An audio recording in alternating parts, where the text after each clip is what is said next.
Le Christ est ressuscité. Chers amis, Saint Paul dans l'Épître aux Colossiens, chapitre 1, verset 5, parle de l'espérance. L'espérance qui vous est réservée dans les cieux, vous en avez entendu l'annonce dans la parole de vérité, l'Évangile. Quelle est notre espérance? L'espérance pour notre futur, l'espérance, c'est l'Évangile. Nous, très souvent, cette parole Évangile, on est tellement habitué à l'entendre qu'on ne se rend même pas compte ce que cela signifie. L'Évangile, c'est la bonne nouvelle de Jésus-Christ. Et cette bonne nouvelle nous dit que Dieu ne nous traite pas selon nos offenses, selon nos fautes, selon nos erreurs, mais Dieu nous traite selon sa miséricorde lorsque nous mettons notre confiance en Jésus-Christ pour être sauvés.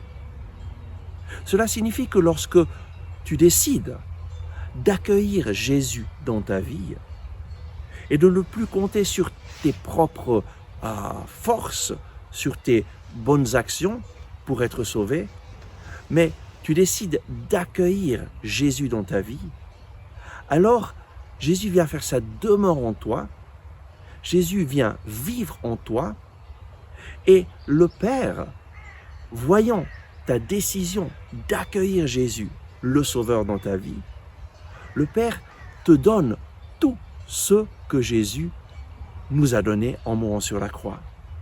Le Père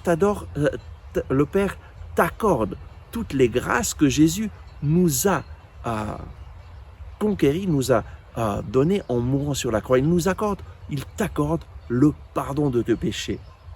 Et donc cette bonne nouvelle de Jésus-Christ nous dit que Dieu ne nous traite pas selon nos offenses, selon nos fautes, mais qu'il t'accueille tel que tu es lorsque tu mets ta confiance en Jésus-Christ et qu'il te transfère des ténèbres à la lumière, qui te donne une vie nouvelle et qui te donne d'entrer dans la famille des enfants de Dieu.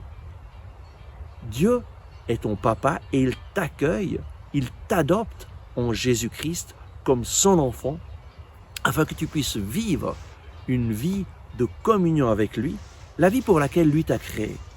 Nous avions perdu la communion avec Dieu à cause de notre péché, de nos offenses, de nos fautes, à cause de notre manque de confiance. Parce que le péché, en fait, c'est un manque de confiance en l'amour de Dieu qui nous fait nous détourner des projets de Dieu et essayer de nous débrouiller par nous-mêmes.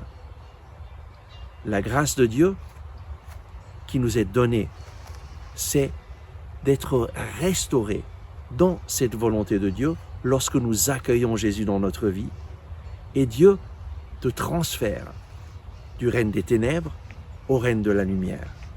Et donc, aujourd'hui, mets ton espérance dans le Christ Jésus, accueille-le dans ta vie avec cette certitude, ce que Dieu a promis, il le réalise. Amen. Que le Seigneur te bénisse et te remplisse de son amour et de son espérance. Amen. Merci d'avoir regardé ce message. J'espère que vous l'avez apprécié. Nous mettons en ligne de nouvelles vidéos chaque jour afin de vous inspirer et de vous encourager. Donc, n'oubliez pas de vous abonner à notre chaîne, de cliquer sur le bouton j'aime et d'activer les notifications. Si vous avez aimé ce message, je vous invite à le partager avec vos amis. Ensemble avec ma communauté, nous prions pour vous et votre famille. À demain.